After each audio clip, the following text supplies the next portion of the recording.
How to schedule a YouTube video upload. Hello everyone, welcome back to our channel.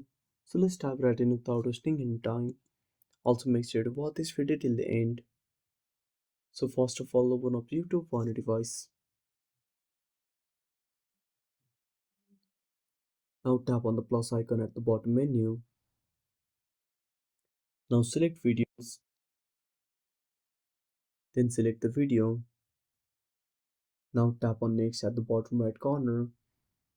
Again tap on next. Now under the channel name, simply tap on visibility, then tap on schedule. Now tap on the arrow down button next to the date. Now select the date and tap on OK.